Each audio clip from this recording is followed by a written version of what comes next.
Hello YouTubers, welcome to a little bit more vocabulary. We're still talking about Latin America from 1450 to 1750. Specifically, we are talking about labor systems that developed and a little bit about labor and community within Latin America during early conquest. So we just got done talking a little bit about the early military strategy of the Spanish, and now I want to mention a little bit about the labor system. So we're going to talk about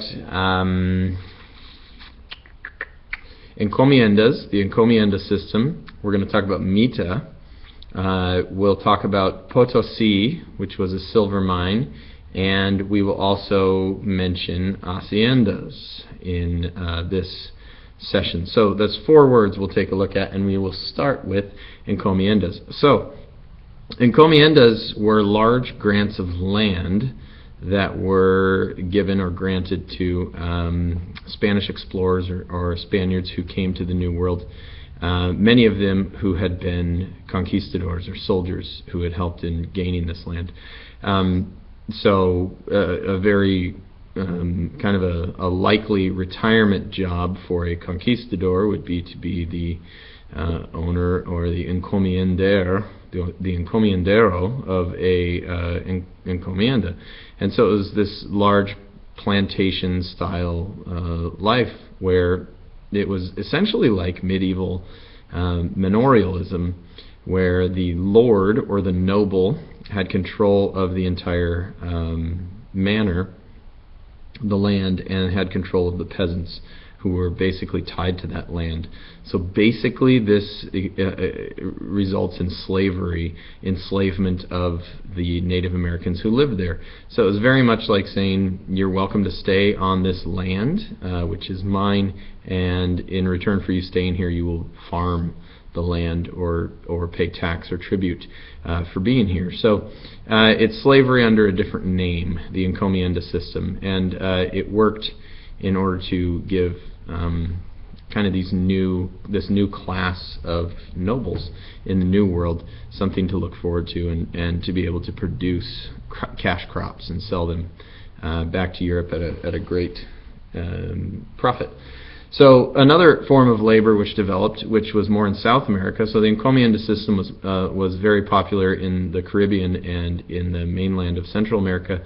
In South America, the tribes and natives who had lived there were really used to this type of Inca labor called Mita, and Mita was a tax which was the form of labor. So it was tribute to the state in the form of physical labor. And since the Inca had used this type of taxation, this type of labor system, some of the tribes were already used to it. So this was showing the Europeans' ability to take existing systems and use them for their own benefit. Again, this was essentially slavery in a different word, and using a different word. And a lot of these people who are doing Mita in South America were not only farming, but were actually working in mines. And the most famous mine in South America, arguably, I would say the most famous, it's the main one that I talk about, is Potosi. Potosi is in Bolivia, modern-day Bolivia. It's a mountain town, and this mountain just happens to house massive amounts of silver. Well, used to. The Spanish pretty much got it all. I'm going to throw a bonus word in here. Why not? I'm going to throw a bonus word in here of galleons and throw this in here as well. A galleon is a Spanish ship which was used to carry massive amounts of silver and treasure. So let me try to throw these 2 words together. The significance of Potosi is that it increased the amount of silver that the Spanish Empire had access to. This was great for the Spaniards because they were able to then trade with Asia. Using these galleons, we're able to take goods, fine goods, transport silver to China and East Asia, and then take these fine products and bring them back to Spain, stopping off at the New World, and basically able to win them massive wealth. These galleons sailed in convoys to protect themselves from pirates. They were really only lost to bad weather occasionally. You'll still hear on the news of people who find galleons off the coast of Florida or other parts of the Caribbean where they most likely went down. But the increase in wealth for Spain because of Potosi and because of the ability to ship with these galleons was increased tremendously. In fact, it led to inflation in Spain, and it was kind of a short-lived economic boom followed by somewhat of an economic bust. And the last word I wanted to talk about was the haciendas. Haciendas were large estates controlled by Spanish nobles in the New World that were basically supporting the local populations. And in a lot of ways, the haciendas were providing services and goods and farm and food that were not available to most places because of the nature of the Encomiendas system, which was based on cash crops. So haciendas were kind of a place of support for community.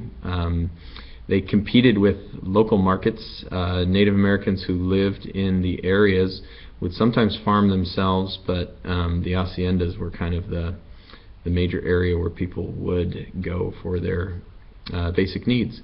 So the significance of these haciendas is you can't eat cash crops, and so you can't eat cotton or tobacco or sugar, and so these were traded away for massive amounts of money, but the people still needed to eat fresh foods, and so fresh fruits and vegetables and things would be grown on the haciendas, and then it acted as kind of a marketplace as well in many areas. So that kind of is a little dip into some of the main labor systems and then other economic trappings that the Spanish gained from control of the New World. All right, the last one will be a little bit more focused on political and social changes which took place in the New World during this time period. So be awesome.